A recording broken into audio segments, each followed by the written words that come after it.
Public toilet না থাকাতে মানে এখানে দৌড়াতে হয় রাস্তায় রাস্তায়। এটা কেন তুমি জন্য বালামি কে কি আর মোতা করে এখন তুই হন গিয়া আছে ভাইয়া। জেলার একমাত্র সরকারি হাসপাতালের মর্গের সামনে প্রতিদিন মরদেহের স্বজনদের ভিড়। কেউ চোখের জল মুছছেন, কেউ আবার প্রিয়জনের মরদেহ পাওয়ার আশায় অপেক্ষায় ঘন্টার পর ঘন্টা কাটাচ্ছেন। এই হাসপাতালে প্রতিদিন বিভিন্ন উপজেলা থেকে আসে অসংখ্য রোগী। রোগ সারাতে রোগীর স্বজনদেরও থাকতে হয় দিনের পর দিন। কিন্তু এই হাসপাতালে চিকিৎসা নিতে এসে কিংবা স্বজনদের মরদেহ নিতে এসে সবচেয়ে বড় দুর্ভোগ পাবলিক টয়লেটের অভাব। নারী ও শিশুদের জন্য এই কষ্ট আরও অসহনীয় হয়ে উঠেছে। হঠাৎ হাসপাতাল থেকে বেরিয়ে আসেন মহেশখালী থেকে আসা সেলিম। এদিক ওদিক ছুটছেন তিনি, মুখে উৎকণ্ঠার ছাপ। জানা যায় তিনি টয়লেট খুঁজছেন কিন্তু পাচ্ছেন না কোথাও। শেষমেশ বাধ্য হয়ে কাছের দোকান বা মসজিদের দিকে ছুটছেন তিনি।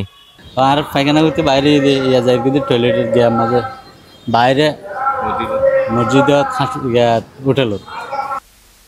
রোগীর স্বজনদের এমন ভোগান্তি এখন সদর হাসপাতালে নিত্যচিত্রে পরিণত হয়েছে। হাসপাতালের মর্গের পাশে একসময় ছিল একটি পাবলিক টয়লেট, কিন্তু পরে হাসপাতাল কর্তৃপক্ষ টয়লেটটি ভেঙে ফেলে এরপর থেকে আর নির্মাণ করা হয়নি নতুন কোনো টয়লেট। পাবলিক টয়লেট না থাকায় রোগীর স্বজনেরা আশপাশের দোকান বা মসজিদের টয়লেটে যেতে বাধ্য হচ্ছেন। তাদের দাবি জেলার একমাত্র সদর হাসপাতালে দ্রুত একটি পাবলিক টয়লেট স্থাপন করা হোক। টয়লেট এটা বাথরুম না খাওয়া তুমি পরিষ্কার নাইলে আর ঘুরি ঘুরি দোকানে যায় না মানে মানুষটি টাকা দিয়ে না খরচ করি এনে এখন বাথরুম যাব রে। আগতে আসিল বাইরে এখন পেশাব করতে গেলেও ওরে আলফাতর যাব রে যাব রে। এখানে আসলে একটা পাবলিক টয়লেট থাকা অনেক প্রয়োজন ছিল।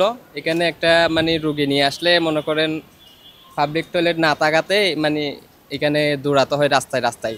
পেশাব পায়খানা করার জন্য মানে এখানে খুব সমস্যা মানে পেশাব করতে গেলে আমাদের থেকে দোকানে যেতে হয়, পোট পাড়ায় পেশাব করতে হয়, বাথরুম করতে গেলে কি মানুষের দোকান ধোয়াইতে হয়, মসজিদ ধোয়াইতে হয়।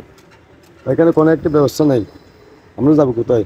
স্বাস্থ্য অধিদপ্তরের নিয়ম অনুযায়ী জেলা পর্যায়ের একটি হাসপাতালে দর্শনার্থীদের জন্য আলাদা পাবলিক টয়লেট থাকা বাধ্যতামূলক, কিন্তু কক্সবাজার সদর হাসপাতালে সেই ন্যূনতম সুবিধাটিও নেই। রোগীর চিকিৎসা সেবা নিশ্চিত করতে যেমন হাসপাতালের উন্নয়ন জরুরি, তেমনি স্বজন ও সাধারণ মানুষের ন্যূনতম স্বাস্থ্যসম্মত প্রয়োজন মেটাতে পাবলিক টয়লেটও অত্যাবশ্যক।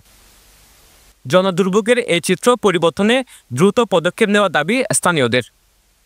সরোয়ার সাকিব, পেনুয়া নিউজ।